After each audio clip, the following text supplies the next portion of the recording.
how to start education with your churches.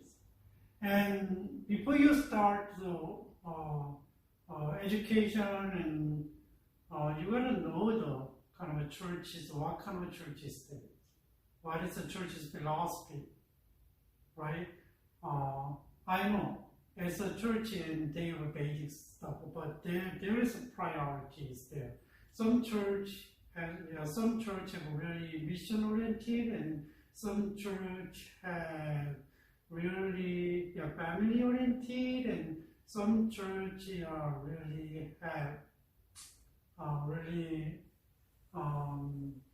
kind of the church, local church oriented kind of direction. So each church have their emphasis of the direction is different. So we might know the direction of the church, and then it's easy to educate people in the way of the church going. So you can get along with the church directions. Yeah. So we gotta understand what it's about, what kind of philosophy they have, what kind of paradigm they have, and before we jump in the kind of Sunday school ministry, how can use of social science that already studied a lot about human being. So, and then give you some specific idea how church are doing this kind of types. There's a lot of types, but mainly someone is going to summarize the type of ministries, and then we can share about it, and then we can give some idea about their work.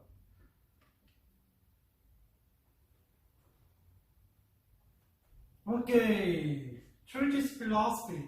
Do you remember the philosophy of pragmatism and realism and idealism kind of stuff, and postmodernism, and I don't know how much you remember, but usually that is a pretty good example of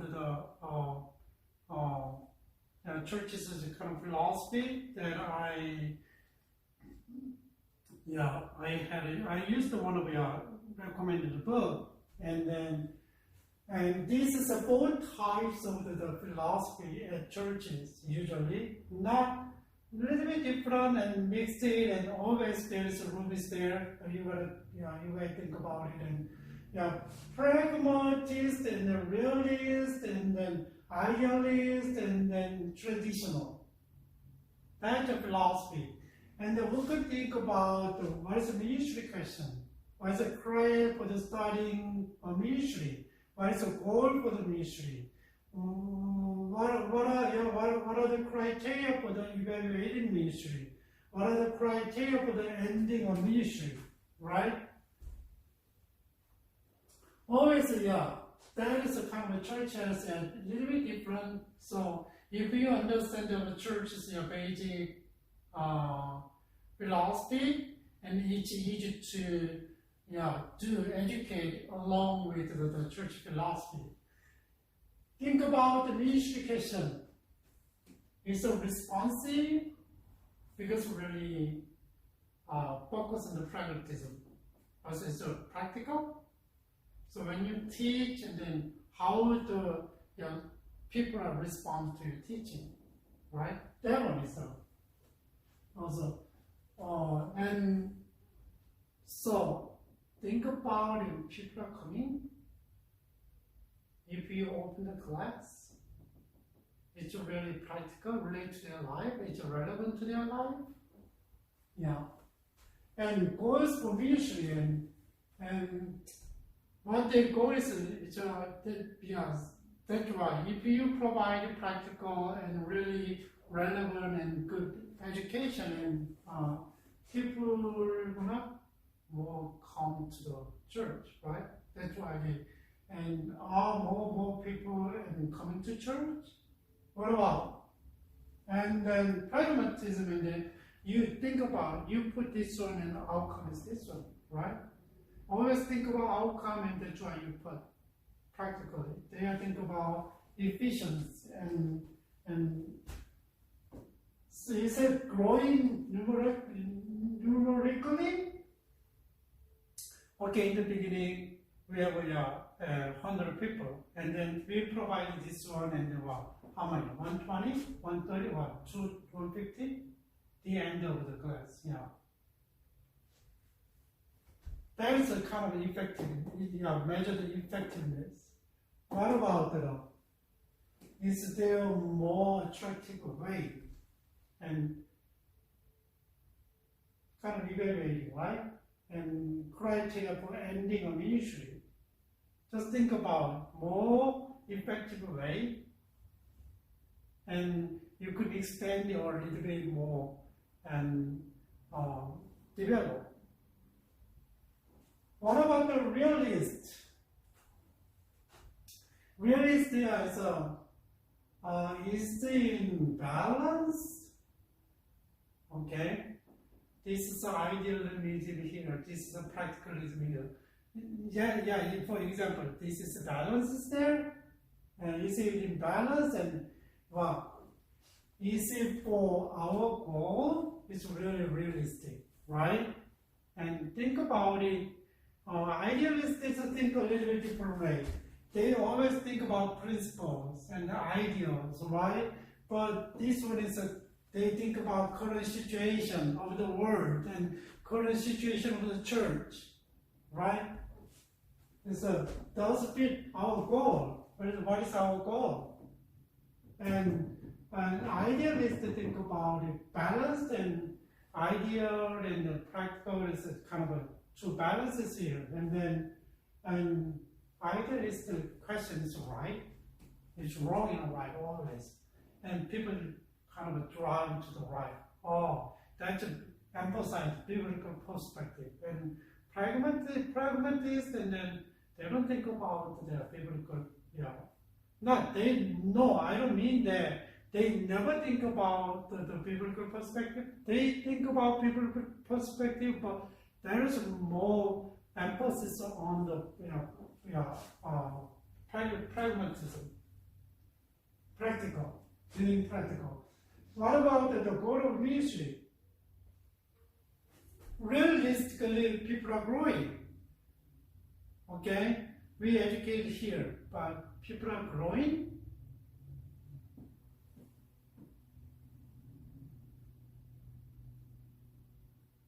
This one, righteous people. A little bit different aspect of people really getting and holy. Getting righteous, right? In terms of morality and better. What about the criteria for the evaluation of ministry is it produce the spiritual fruit? Release them. That is what is the people are growing and show the specific outcome. But this one is what is a truthful. They don't think about, never think about, but they more think about, is it right? Is it truthful? It's a different, right? And what about the criteria for the ending of ministry? Has it lost the charters? What about this one? Are no leaders available? Right? Little bit different. And then maybe and criteria for the ending of ministry, and then a little bit what they had and left, and then right. And what about the traditional way? I mean traditional churches, and then does it keep tradition? It's like it's really Orthodox Presbyterian church. It really emphasize tradition. And does it keep tradition, right? And what about the criteria of the starting ministry. Is it a lost treasure? Because they really treasure something, but it is a lost in treasure, right? And just try to see the one in starting point, and then so if we are losing the tradition, we gotta keep recover and keep going on to the tradition, right? That's why. What about the goal for the ministry? Raise faithful people for tradition in terms of in the traditional way, right? And also criteria for the evaluation for ministry. No, we don't think that they are not truthful, and I don't say that they don't mind this one, but still really just think about and how our tradition is rolling, right? And devil is to fit is your traditions, right? And what about the criteria for the ending of ministry? Ministry never ends. Yeah, that's right. Ministries never end. Yeah, they keep going and going from a different perspective.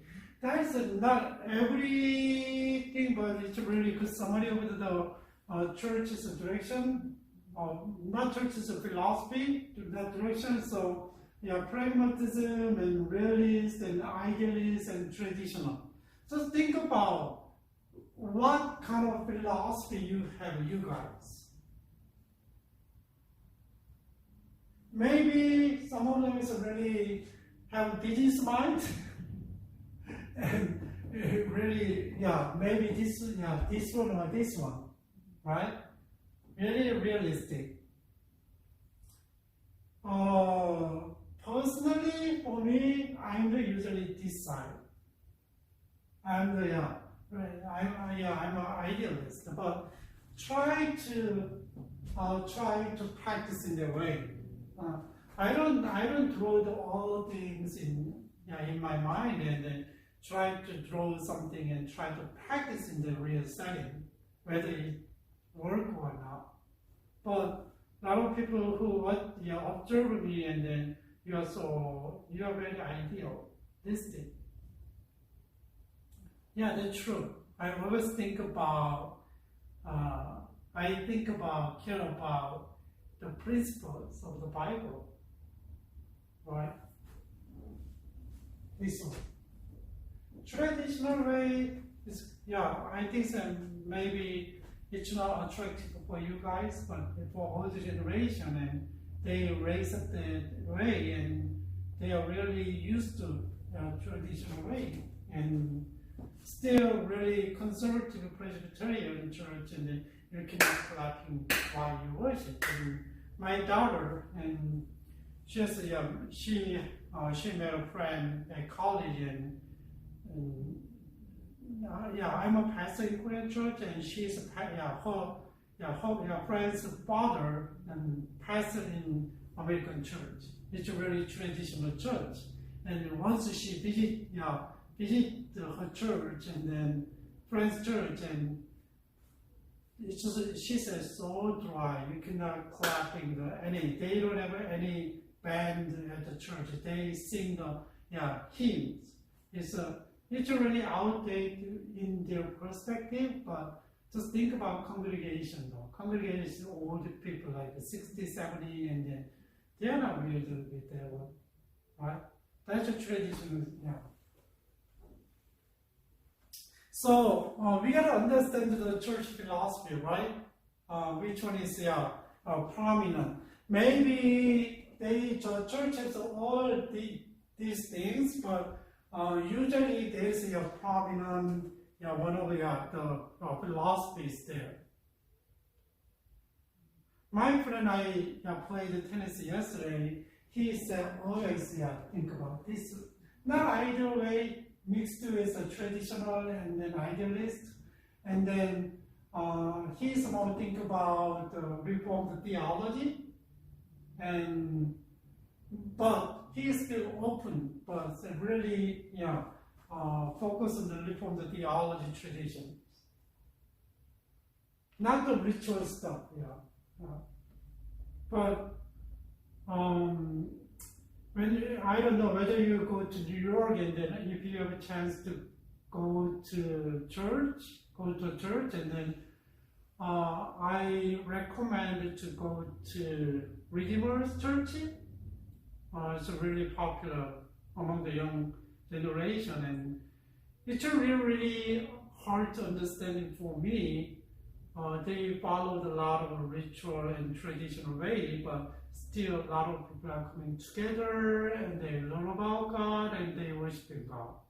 But they try to be relevant to the current generation, and they don't sing when I was there, and they don't sing any contemporary songs, but they use the hymn while in service, and they have a big movie for the service, especially for communion, and they for first timer like me, and then it's hard to keep track what they're doing. There's no they have a book need and you gotta follow the book need, but it's not easy. Like a Catholic church, but it's not easy. But anyway, and a little bit try to make relevant to the young people, and so I can see that the worship style, and then they for the songs, and then they play one service is kind of traditionally play, the other song is the other service and then the same, but play the songs with jazz style, so a little bit different, right? And there's always a mixture there, but you can see what philosophies, which philosophies are prominent at church. That one is really interesting. Is paradigms of ministry. The Anthony, the foundation of ministry, and then he still have their same things, and then they four kind of a paradigm of ministry.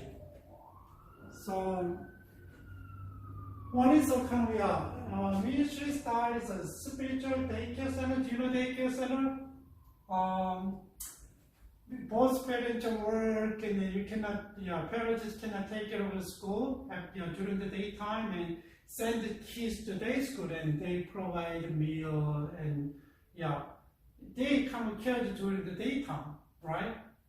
Sometimes they have some curriculums and like that, and they play time and worship time and Bible story time, and a lot of different project event and programs there, and provide for the people. Another is a fitness center. Just think about it. Fitness center. Who goes to fitness center? I don't go because I don't like it. Some people like to build up their muscles, right? And they wanna be healthy, and then they wanna go and exercise there. But I don't think they exercise at home and other place. Only exercise at the gym, right? That's churches kind of usually they don't do anything during the day, and then but everything, reading the Bible, learning the Bible, and pray and at church. What about the cathedral style? Cathedral style is kind of like traditional. So just think about the cathedral. Nowadays you can see a lot of cathedral is at Catholic church, but not from the Protestant church. Mesh style is kind of a little bit. Mesh style is a different And their style is kind of really oriented evangelism and oriented to reach out outside of the people, outside of the people, at church, over the church, right? And they don't think of, they don't really focus on the like daycare, fitness center, and cathedral, traditional, and they try to reach out to people through mission and evangelism. Like there's four styles churches there. If you are Christian, just think about which style your church has. Really focus. Daycare, spiritual daycare, really self-observe and problem-solving and meet the feel, felt needs. So just think about it and what they need and provide their one, right? And really, and if they have something and you gotta provide the problems, what about attitude of them? And a service station, right? It's like a church place, like a citation station, and school of the doctrine. So you provide the basic doctrines, and then they can check and they can try to find the way to solve the problem. And there was a manufacturing company.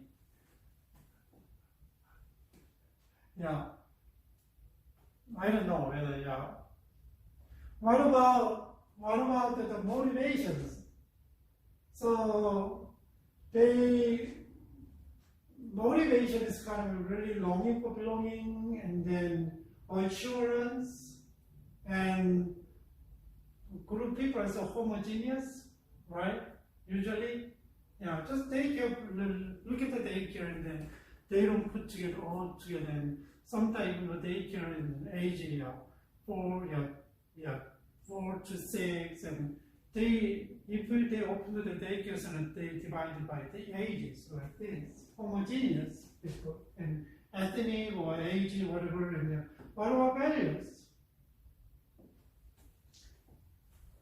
Values are always being right and success-oriented and solution to problems. That is called in spiritual daycare center. To provide church roles and try to solve the problem, and always give them kind of give them the kind of solutions, and value is always right and success oriented and solve the problems. Kind of, just think about manufacturing company though, right? Always something is coming in out and coming in out like this, right? What about the fitness center? Really focus on one another and spiritual growth and desirous development. And they need something. That's why they come to church. Like, when you want to build up exercise and go to church and a gym, it's the same, right? And that is the focus, and attitude is a responsibility for one another, respect to give, and mutual trust and love. Their attitude, motivation, belonging, participation, and leaders. It's a lot of current churches usually use a lot of this one. And you go to church and belongs, and then participate more and acknowledge, and if you have a leadership character and become a leader, right? And then values, and then other Christians really values and Christian communities, and then try to develop a deep relationship with other relationship, and use your gift. That's the fitness center. So you got to develop yourself there, and then kind of you use your leadership, your gift for others too, right? What about the cathedral? Cathedral is kind of, it's a, they will have a lot of big, as a whole congregation and what's a corporate worship, worship setting, and really follow the liturgy, and then, I don't know. Sometimes you go to Catholic, if you go to Catholic church, the atmosphere, worship atmosphere is really different from, the Protestant church, right? They follow the kind of, liturgy. And attitude and reverence for God and high respect for God and self-reflection, and then it's a little bit traditional, right? Always think about God, honor God, right? Worship God. And that's already motivation. They come to church responsible to God, and think about who God is. God's attribution is kind of motivate them, and emphasis on symbols, because they're really Christian churches don't use a lot of things, the kind of symbolism, and nowadays one of the symbolism is communion and baptism, but Catholic has a lot of different things. Evangelical is usually too, but they nowadays a lot of people are really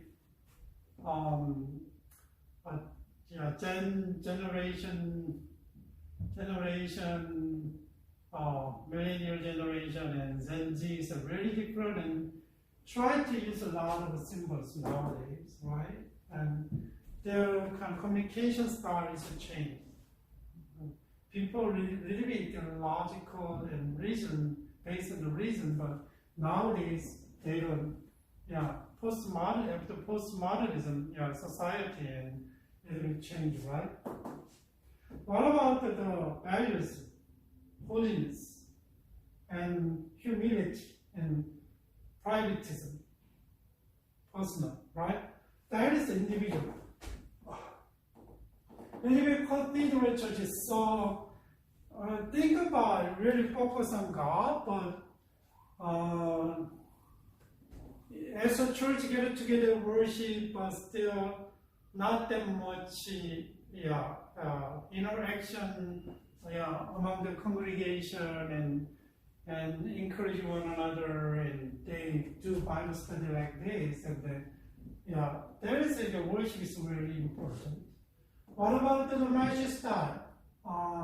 They focus on the what? Reach out the lost. Lost meaning that they don't believe God. They don't know Jesus Christ. And evangelism means they try to reach out to the people who don't know Jesus Christ, and then share what Jesus Christ has done for them, right? And mission is usually evangelism is kind of in the local context, and then mission we call this a kind of overseas context, right? And other country. They really emphasize on teamwork. You're going to work together. Everybody has a different gift. And what about the attitude? And proclaim the redemption gospel, and then seek the lost, and then bring the lost in. People try to guide them to the church, right? Jesus Christ. And then motivation is a love of God and love of people, and kind of eternity.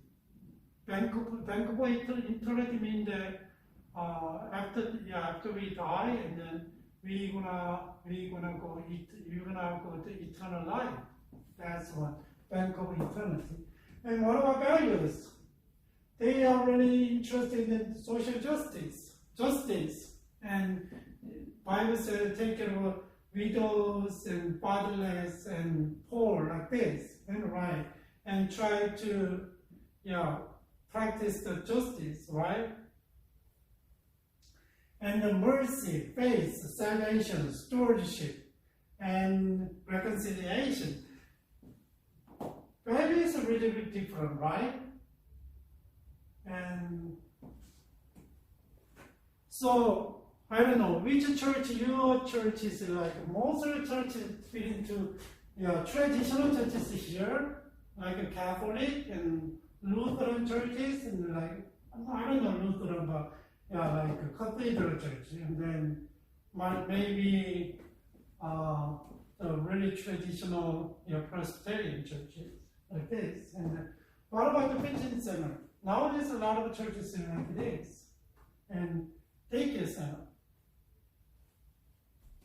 Providing their need and then try to help them provide those problem solving needs. And then, I know it's hard to define in one paradigm, but still to think about which paradigm is kind of predominant in your church. My mind is always this one, mesh style. That's why I'm really interested in missions, and then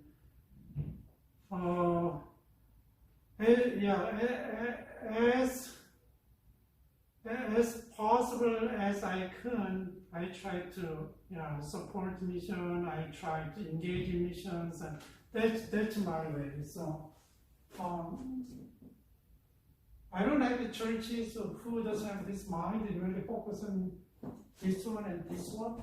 This one is it's okay. Everybody, every paradigm is can benefit and other values, but if they don't focus on this one, have that one, and then I don't think it helps the church. So we gotta understand what the paradigm of the church, and we gotta know the philosophy of the church, right? And maybe, and then you can think about the education now. So if you wanna educate in the church, and you always think about following their philosophy and following their paradigm. Sometimes if you don't follow, and you're gonna be a troublemaker, right? Maybe there's need that they wanna they wanna provide a different thing that you have, and then it's really good for church. But sometimes your thought and your ways are different from church's direction and church's paradigm, and the philosophy, and it's not easy to get along, right? So I hope you guys will be really wise to to do what you need to do at church ministry. Then let's think about the Sunday school education.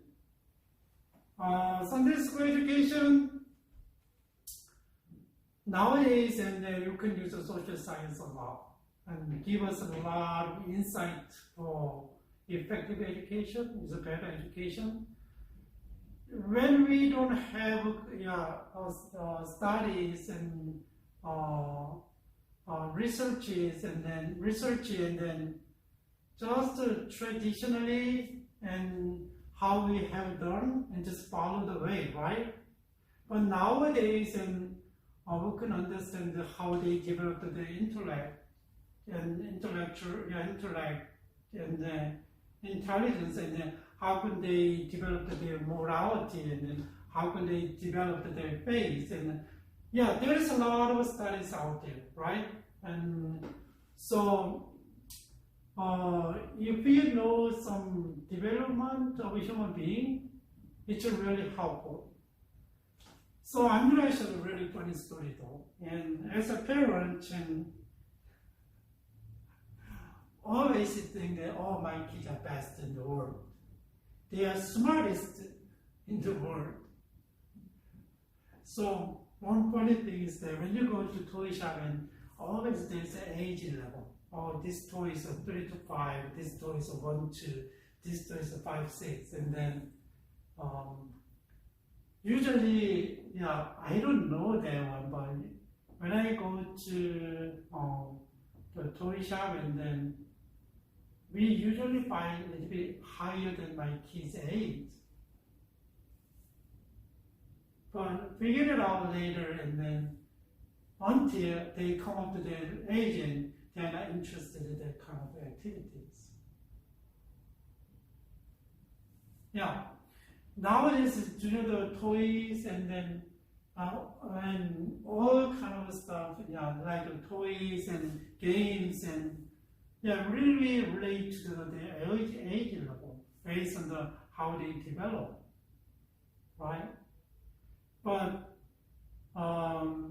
nowadays it's a time to little bit think, I consider a lot of resources for Christian education is coming out based on that one. But when we go to church and if you have your own things and you're gonna teach by your own curriculum, so you're gonna always think about consider this social science benefit, right? Sometimes they don't have a concept of any thing, but we still emphasize and teach them. I know it's good for them for pre-exposure, but I don't know. It's really effective for education. Okay, that's why. So let's relate. Piaget. I don't know whether you guys have heard of it, and he studied about cognitive development in children. So his theory is cognitive development, and he divided how many? 1, 2, 3, 4 stages. And the stages, and then just think about sensory motor stage and pre-operational stage and concrete operational stages and formal operation stages, and the age level is here, and then just what happened at these ages, and just in sensory motor, and then they understand the world with what? Based on what they see, what they taste, what they feel, like this, what they hear. That is they developing the world. But age 2 to 7 and symbolic thinking, they started symbolic thinking. They think about a little bit symbolic and the understanding and use the proper syntax and grammar to express concepts, and imagination and intuition are strong. That's why when they go to kindergarten, and that age level, they don't say, we say there is no Santa Claus, and they don't believe it. They don't believe it, right? They remember the kind of symbolic, develop the symbolic, but still not real though. And imagination and intuition is strong, but complex abstract thought is still difficult, right? Conversation is developing. So on the 7th, even though we teach a lot of abstract things, they don't know, right? That's why they don't understand, and like adults, and you gotta show the specific in their example, example that they can understand in their level. That is a very important thing. So that's why I show how to do what to do. Right? Their logic is not strong, and it's not easy to follow the logic. And then my kids are in not a preschool, this ages, and then around 4 years old, 3, 4 years old, and then we send them to daycare center, and then the daycare center run the special program, Montessori program, and then that education style is that they need to figure out how to do it and then do it. And they don't give any specific instruction to do that, and then they play by themselves and teach it and that kind of stuff. And then they don't know what to do. And then teacher didn't give them specific thing and just to play with that, and then kids observe and then watch it. And then I figured it out that my daughter was in preschool and teacher demonstrated, and then later on, and let kids do the what's right, do the kind of pattern same thing, and then kids are not sure though. They don't know what to do, make a pattern like teachers, and then always and kids and they're not sure, right? And then put the hands on some object and look at the teacher, right? Like that. And sometimes they bring and then mess up and like this, and they are not yet. What about the age 7 to 11 years old? That is about second grade and third grade, right? Around the second grade. Kindergarten and second grade. So 7 to 11 years old, concept attached to the concrete situation though. Nowadays they can understand the time, space, and quantity. They can understand and they can apply. But not still independent concepts. Mean that they are not still separate, right? And maybe they can understand, but not yet until theoretically, hypothetically, or counterfactual thinking. They cannot have abstract thinking now. Just think about it until age in 5th grade and 4th grade, and they don't think, they cannot believe it, right? That's why we should just think about the logical development, and then until the end of 6th grade, and their theoretical, hypothetical thinking is developed, and counterfactual thinking is developed. Everything's kind of from this time, but ignoring that one is kind of teaching the kids, and sometimes make them boring, and they don't understand what they learn. I know it's a lot. The teachers and preachers and pastors are using a story, but sometimes they don't understand the abstract stories, right? Just think about the love. Love. What's the love? It's a really abstract concept, right? But it really inclusive, and it really, really exclusive too.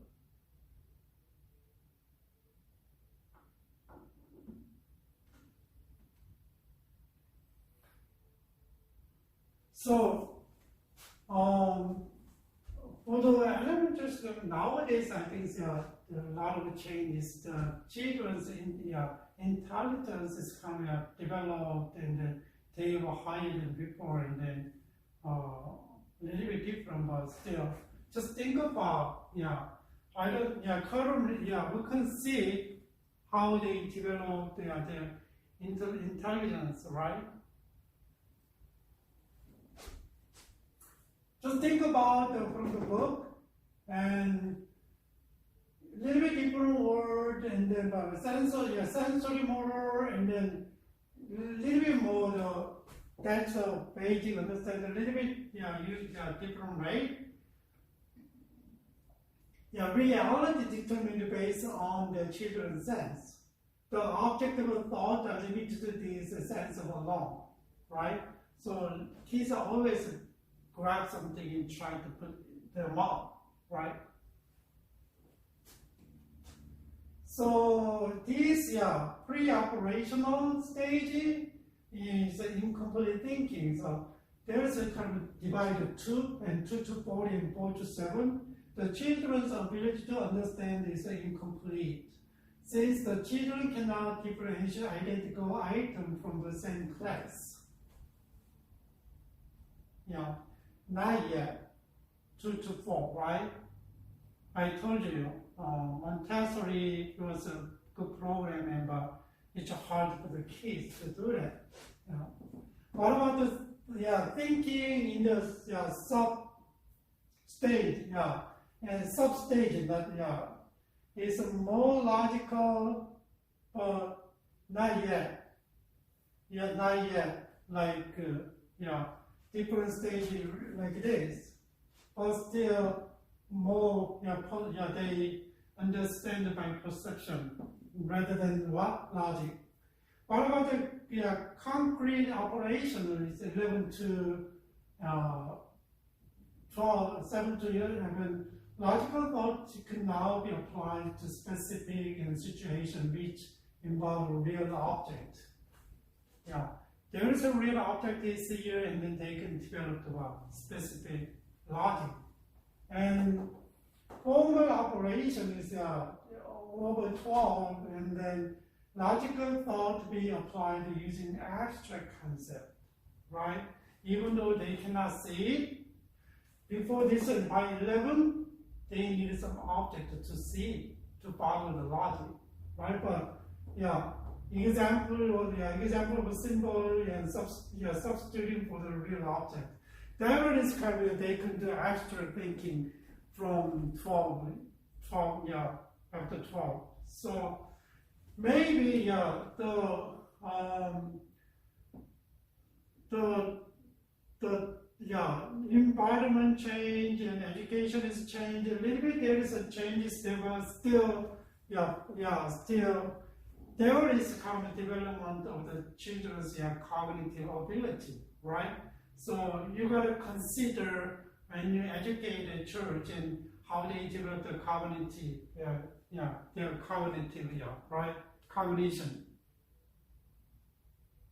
That is a factor that we could consider for knowledge. So just try to get a toys for their age, not for low, not for higher. They want to be bored, and maybe kids are really smart and genius, and they can play very well, but not really for ordinary kids.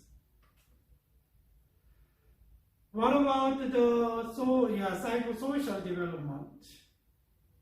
Eric Erikson, he has kind of a stage, and then there is a we call the psychosocial, and how they develop the social relationship, and there is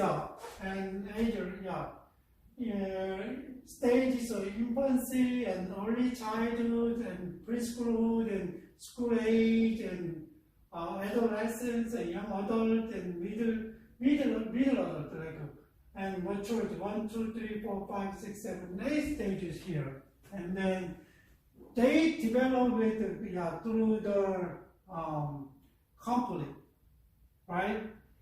And that is kind of conflict. It's a basic conflict, and trust, mistrust, the conflict is here. And then little baby, just think about how they trust parents, how they don't trust parents, how they express that one, right? When they don't trust, and then baby cry. That age, and they do not go to stranger. When they hand it over to stranger, they cry, right? That's the kind of trust and mistrust. And then early childhood 2 and 3 is kind of autonomy and shame and doubt, right? That is kind of they follow their own development, but still autonomy is there, but still shame and doubt is there, right? What about the preschool year? They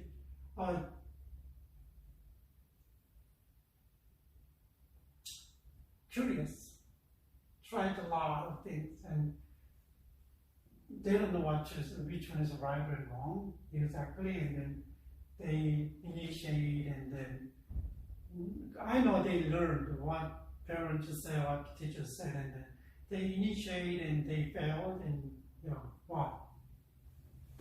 Guilt. What about school years? And that is kind of an industry and really kind of work and hard work and inferiorities kind of dealing with that one. And what about the adolescents? Still, they have identity, right? Confusion, and then their role is confusion. They need to find. They kind of a lot of kids. Most kids have a journey to find themselves, and there's which one they need to do it like this. Young adult in college, and there's intimacy and isolations. There is always a kind of there is a basic conflict here, and then there is how can make a good environment, right? And there is they can develop these activities, and then how they develop and social relationship, and what is it? Infancy is a kind of feeding. It's really, comforting and feeding is a really important activities for them. And what about 2 and 3 is toilet training and dressing, and then exploration and play, and school activities and social relationship with and others, and they can try to find identity, intimate relationship with young adults. When they have a relationship and when they don't have a relationship, there is a conflict, right? That is a really important activity, important event to develop a healthy social relationship, right? That's why just think about it and until this and key question to be answered. Is my world safe?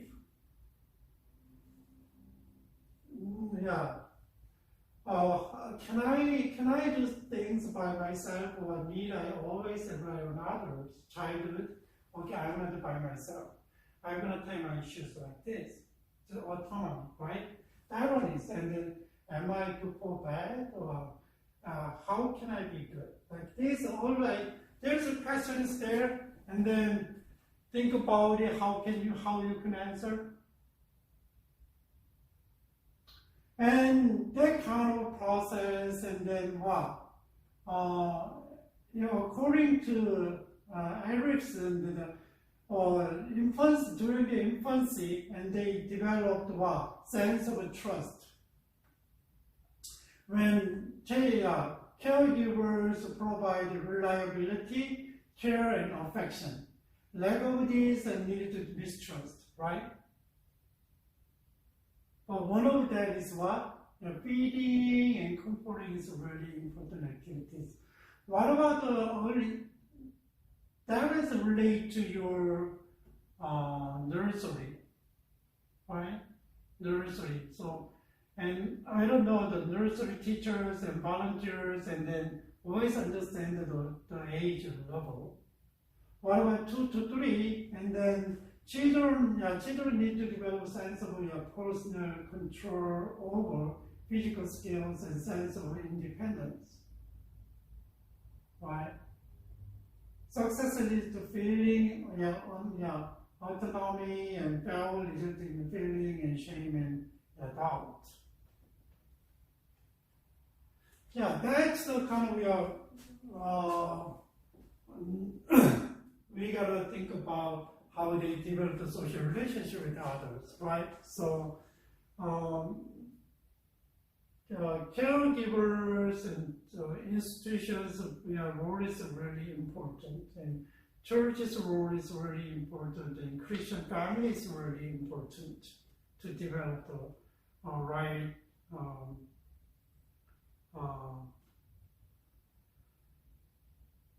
help the social relationship, right?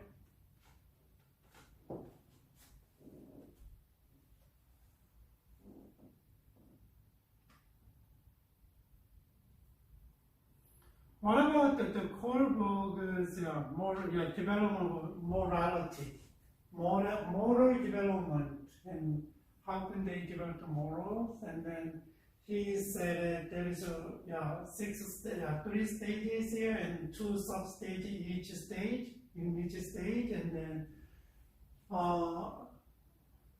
infancy is kind of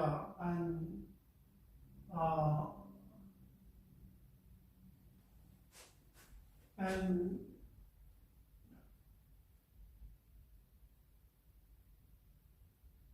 that is a stage, and then infancy stage is kind of and preschool stage and self-interested in obedience punishment, and then look at this when they are in preschool, like at age and 3 and 4, and interest shifted to the reward rather than punishment. Effort is measured to secure greatest benefit for oneself. So try to escape conflict and then try to behave in the kind of reward, right? And maybe around the age of 5 years old, they are really rebellious. Everything is no. And they're very assertive, but later on, they are shifted like that. And school age and good boy, girls level, able to maintain secure approval and maintain friendly relationship with others. There is a conformity and interpersonal, there's a school age, right? And then a little bit later, ages like this. Authority and social order and orientation toward fixed rules. The purpose of morality is maintaining the social order. Personal accord is expected to include the entire society. That is usually this one is a little bit personal level, but a little bit later on, there was their moral and moral abilities kind of expanded to the entire society, right?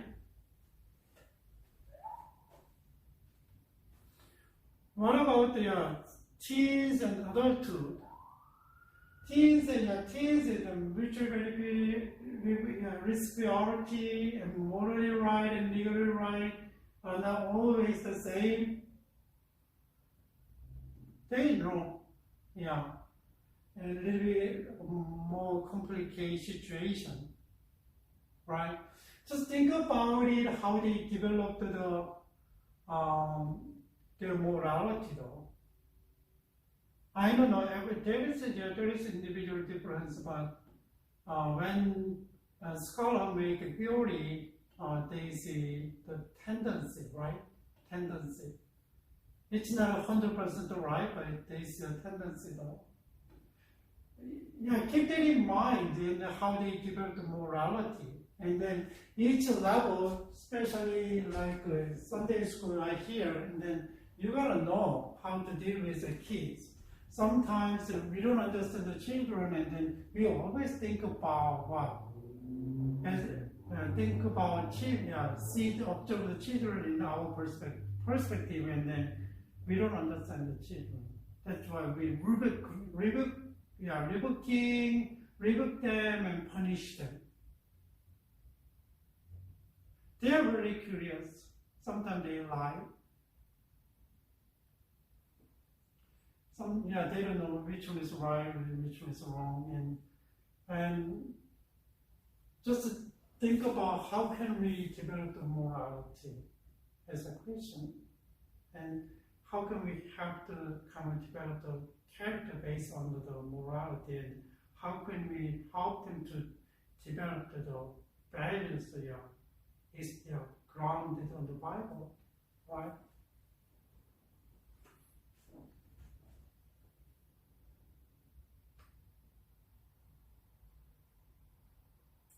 What about the spiritual development theory? How they developed their spirituality? Maybe a lot of people ignore the early education of children, but one kind of research is found that the children who committed themselves their life to Jesus Christ in childhood, and then they are the most keep their promise. That's why it's really important. There is kind of Fowler. He made a theory about spiritual development and how they develop the religion. And stage 1 is here, intuitive and productive faith in early childhood, and the image of the good and evil is kind of intuition. You don't know how to explain yet. But fantasy and reality are the same, right? So almost, they don't understand which one is a sinner and which one is a Christ and like this. They don't understand. And no, I mean that which one is your fantasy and which one is your truth. Stage 2, like this, and then middle, late childhood, like a mythical and literal base, and then stage 2, they can have more logical, concrete thought, see and visually, and then not abstract, and then literal interpretation of a religious story. God is like a parent figure, like this, and then they believe at that age, they believe as what Bible said. Okay, and maybe like this, don't eat this food, and then, okay, Bible said you cannot eat the pig, and then why parents are cooking the pig, like this. Bible said, and don't eat the pig, how come you have the pig, like this? They take it literally, right? And what about stage 3? That is always, and then up to this, and then we're really concerned about nowadays. Maybe a little bit different, but stage maybe and 4, 5, and what about the synthetic and conventional phase, early adolescence, and what? More abstract thought, right? Understand the kind of logic, more logical things and imaginary things, and then conformity beliefs, belief of others. So we sometimes that age, and even though they don't believe, and then just follow the crowd, congregation, and group of people, because they don't want to they don't want to be left out, right? So one of my studies about missions.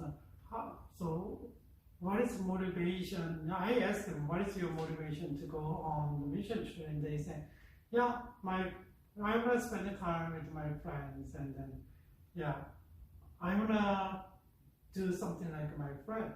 That's why. Like conformity. It's you don't want to look different. They don't want to look different. That's why. Without heart and without right reason, they do a lot of stuff. And individual, reflective phase, late adolescence and early adulthood, and just think about, for the first time, individuals are capable of taking full responsibility for their religious belief. And we don't say that the kids cannot do it, but this is a little bit more responsible for what they believe, right? In-depth explanation of one's values and religious belief is carried out in that you have a lot of questions and then to see and try to understand. Does it become more in this stage? It become more independent than your own, build up to your own belief, right? What about the stage 5? These are the two, then later this one is kind of a little bit related to later early education, but I want you to know that I want you to learn about how they develop the spirituality. That is kind of a glimpse of the theory, right? And then you can get more information from the others. And then what about this one? And then there is more specific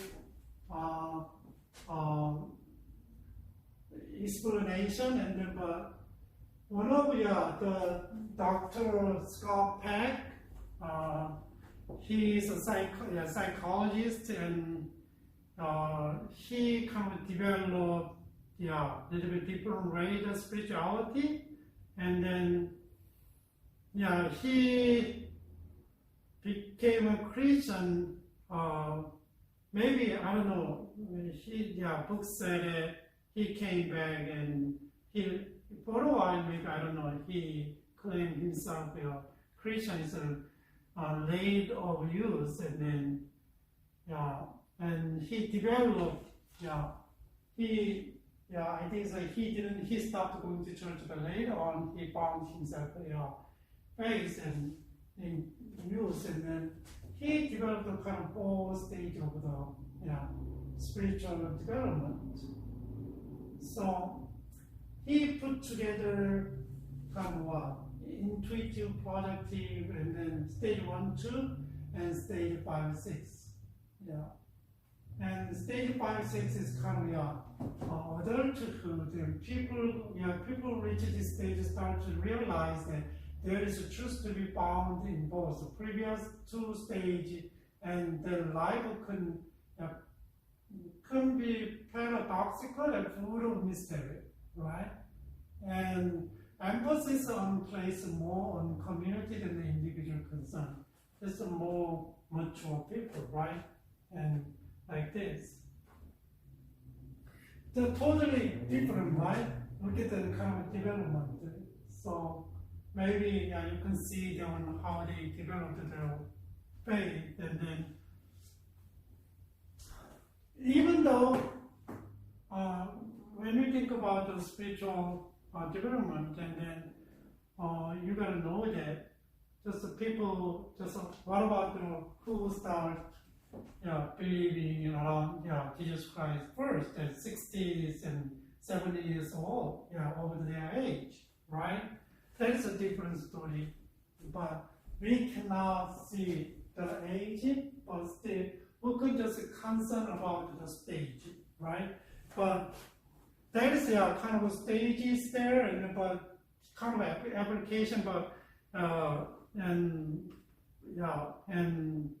Fowler, he tried to divide a little bit what and how they compare with Fowler and Erickson's development.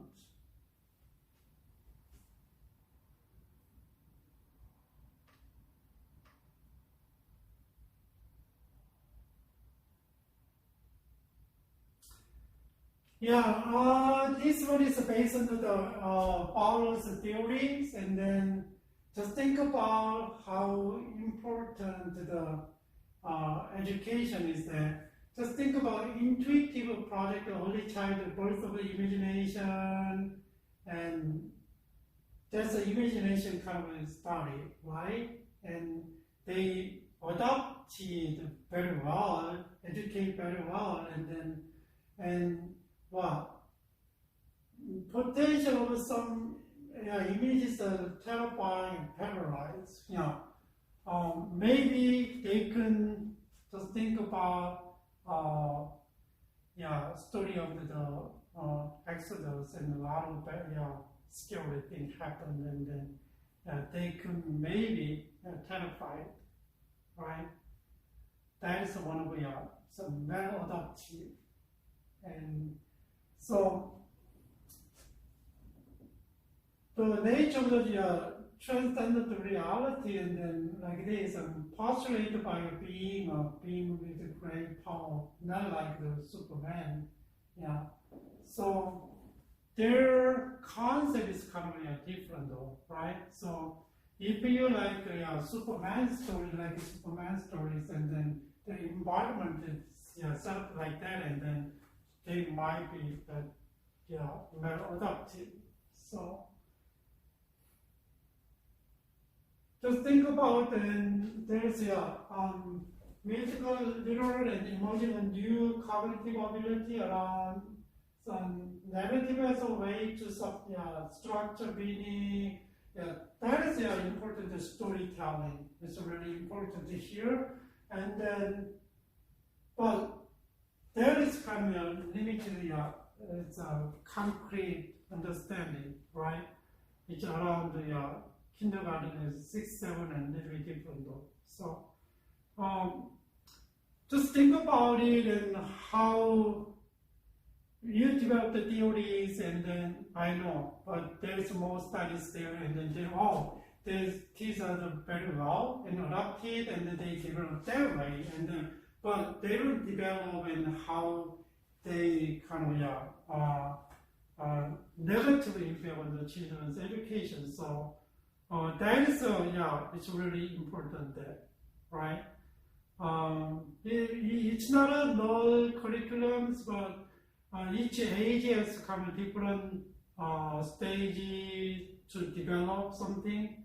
So we gotta concern about that one, and trying to give the educational opportunity to learn and to be taught.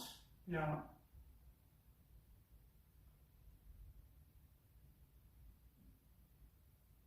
So I just give you some example of how can we consider about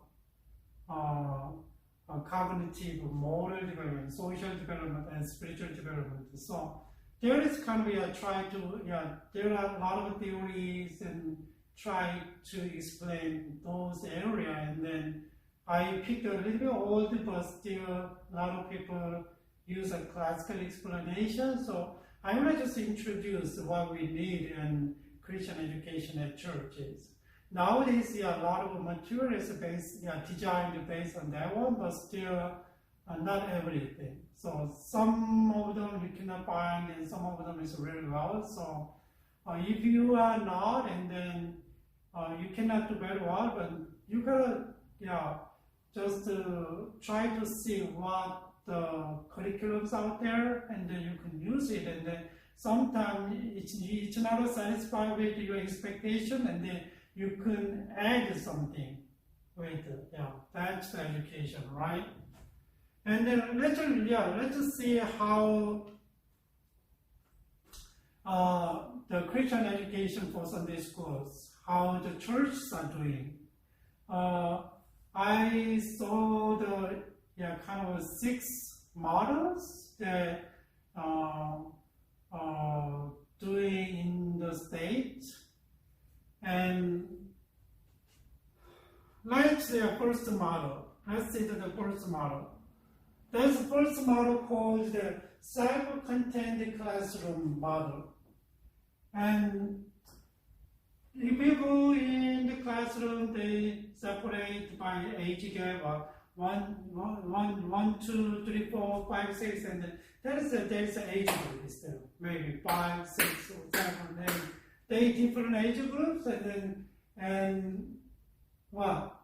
and they try to take care of the age group, right? And it's a really challenge that to think about it, and if you do the Sunday school in different age groups, you see here, and then how many teachers, how many volunteers? Just think about it. Sometimes if you have different age groups in the classroom, and then it's hard to do that. If you, where's your standard? If you focus on the kids, and then what about the older kids, right? So that's why it's hard for the one teacher setting, and then if you want to do this one, and then you need a lot of teachers and volunteers, right? But what is good for this one is for those who value tradition, so following a scope and sequence step by step, and using the age-appropriate method for each children, and maintaining a comfort level for the parents, teachers, and church leaders. That's for design. That's education they're doing now. That's a little bit self-contained,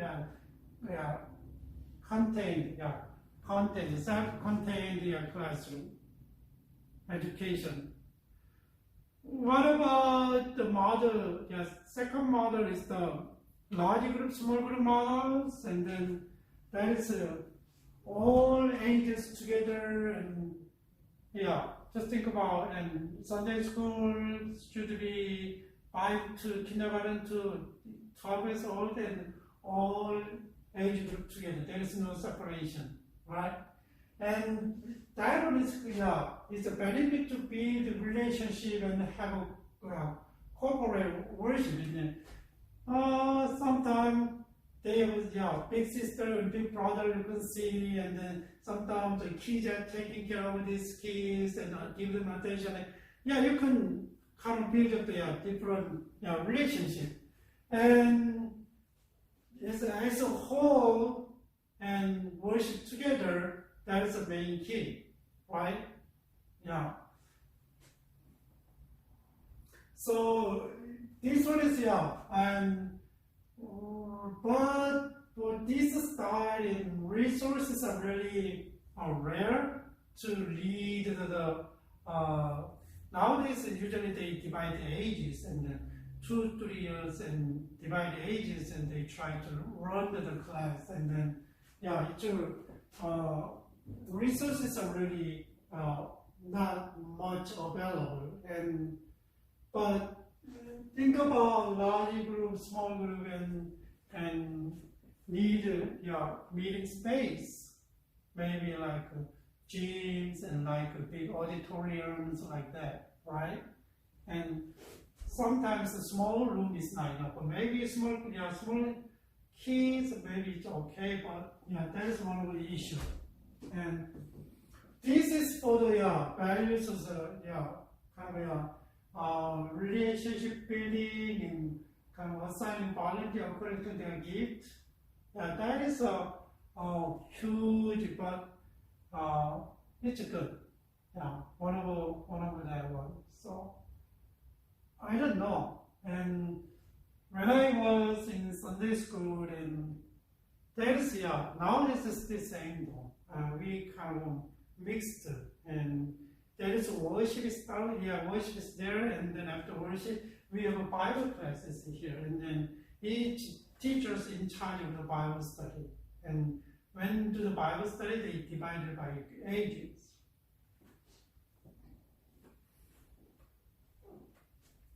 Right?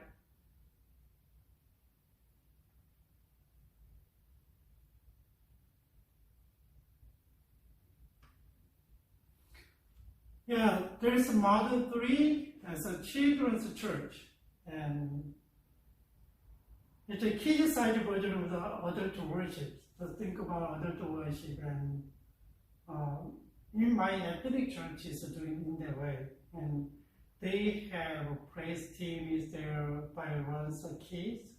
I know teachers guide them and practice them and take care of them, and so exactly like adult service, but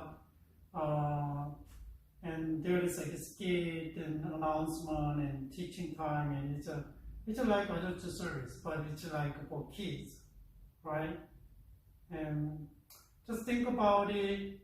Kids can involve in a lot of ushering and opening and praise team and other activities, and then they can involve a lot and to serve and learn.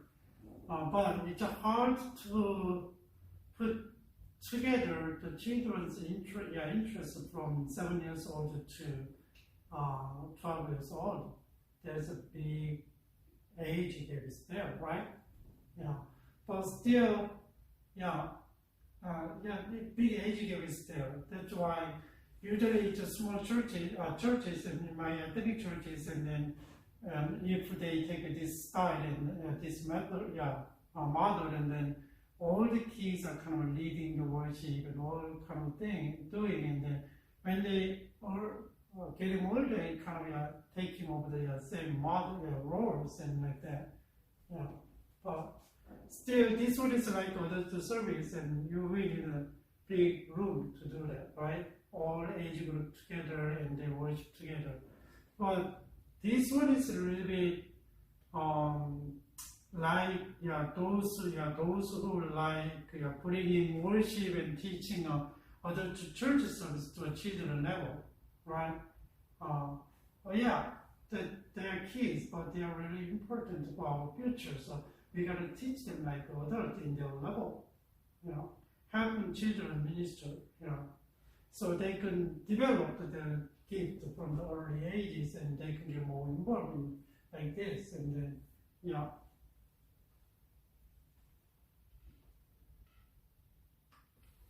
What about another style? So rotation Sunday school.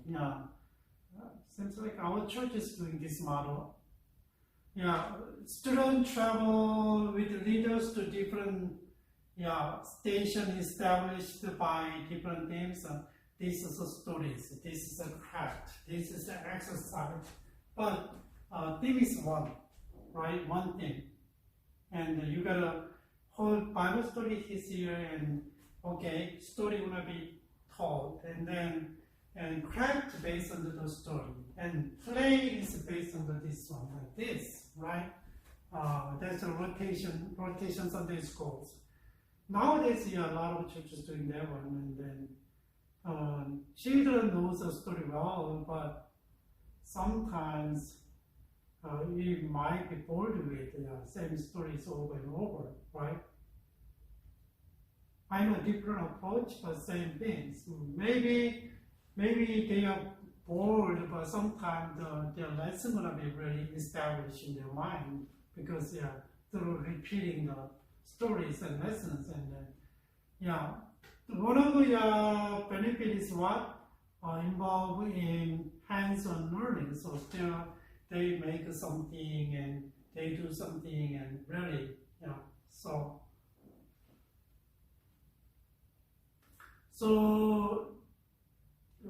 if your church wants to this model, and then really should devote time, money, energy into transform rooms into the theme rooms or learning labs. So just think about it every time, every Sunday, and they have different topic, and then they need to do the design differently if you want to get like really effective lessons. But this model, for those who value teaching kids according to their multiple intelligence, exploring Bible story in variety ways, and reinforce the concept over and over, and going deeper in each story. So sometimes they try to tackle in different ways and stories, and then it's really good for the teacher, good for the kids, and then I don't know, but it's a lot of work and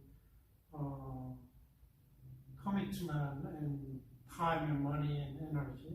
So what about the Model Bible learning centers? It's similar to the rotation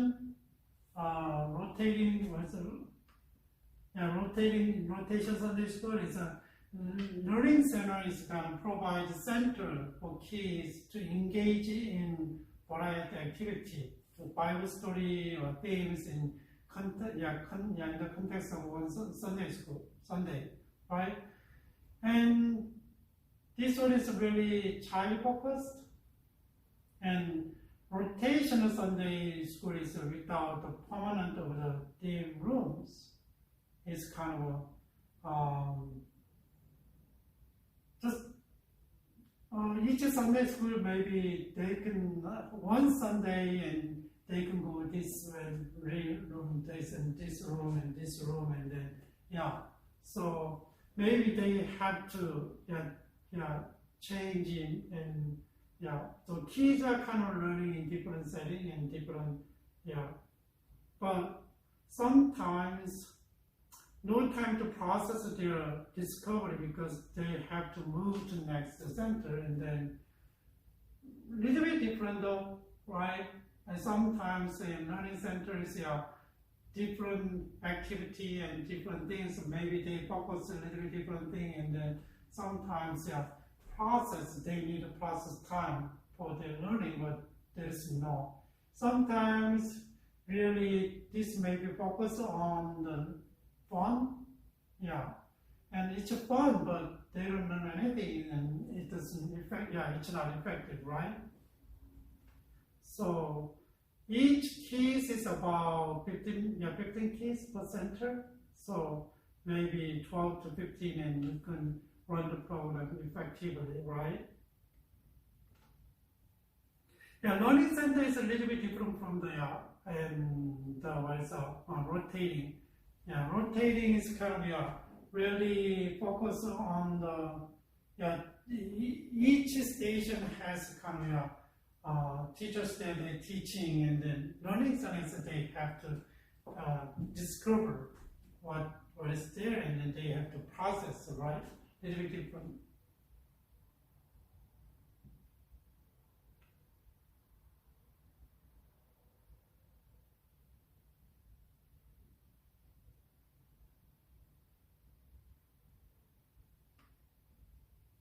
The last model is family worship. Kids should worship with their parents, and then our church tried to do this once in a while. So every week have a 5-week months, and then we try to all congregate, all congregation together and worship together.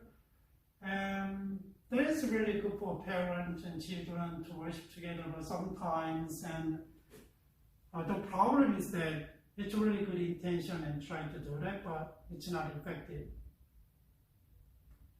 Because think about different age group and that different age level is there, and then if we don't consider kids and then just they are like a guest for the worship, and then they're not gonna get engaged in worship. It's really boring. Just think about the songs they sing. Although it's different from kids, right? So if really it's helpful, it's really helpful to build the family unity in faith and give parents more responsibility to their children's faith development. That's really good for them if you work with them. But it's a lot of problem that if you don't make an environment that kids friendly, and then it's not effective, right? This is for those who value making the worship service meaningful and accessible to all generations and having family worship together. This one is pretty good though, but I used to be in Korea, Korean churches and serve, and I stopped the ministry, and then I moved to American church, and then at the time my kids are like junior high school, junior high school. They are year apart, and then they try out youth group, and then they say, oh, culture is totally different from my background, and they don't go. Yeah, so I mean that we been in the Caucasian dominant church for more, almost 10 years, and more than 10 years, and then they said church culture is totally different from what they have grown, and then they decided not to go into youth group, and then instead they worship together and like a family worship. But we do what we did, and then after every Sunday before we go to church, and I know sometimes we pray together for worship before we leave or in the car, and especially pray for worship together. And then after that, and when we are on the back and we are talking about today's preaching, and why sometimes and now while we're eating, and then we are talking about today's worship, and then that's really effective, right? But like you don't have any follow-up and after their worship, and you don't have any kids-friendly environment, and it doesn't work, right? That's why it's not easy for this one. But a lot of churches try, but sometimes when I see our church doing it, I was kind of annoyed because kids are there and it's 5 years old and 6 years old and 7 years old, and but I don't know the songs we're playing, I don't know what they're doing, but sometimes it's really good though. But high school kids and kind of take over and they usher, and they come out and announce, and they join the praise them together, and then that is pretty good though. So just think about, and a lot of churches try to do this one, that they integrate and children's worship and youth group worship and other worship together. That's one of the trend here in America. So I saw the kind of a trend in the church in Malaysia and Korea, and then they wanna kind of worship together. So depends on the church and depends on how you do want to educate. And education is not only your work. Maybe even though you are in charge of the education, but still you need support from church. You need support from parents. Otherwise, you cannot. No, I don't say that. It is hard to educate successfully, right? You can it's hard to provide a successful education. So I don't know which model you guys had before, and maybe which model your church is doing, but still maybe your church doesn't, your church model doesn't fall into these models, but still you have your own things. But think about it, how much you guys are considering children's development, right, in education. So I hope you can do really very well. But another thing is that I think we gotta really emphasize is education at home, Christian education at home. Korean churches really relies on, Korean parents really relies on the church education. So they don't do much at home, and usually maybe Friday, the Bible study at Friday night, and they bring them to church on Sunday like this, and they willing to send them to missions, and they willing to send them to retreat, and really supportive. So they don't take a lot of much responsibility for their education, children's education, but they totally entrust their children to the church, right? That was the kind of education in Korean churches. But Whereas the education at home is really important, very important. So that is a powerful way handed down your faith on your children. So nowadays, when your children after high school when they go to college, whether American church, whether ethnic church is more than 60%, they live in church. Some of them, maybe some articles, some studies show that more than 70%. But few percent, maybe 10%, maybe they come back later around the 30s, but not really though. So, church education is really important, and on the other side, at the same time, and family education is very important.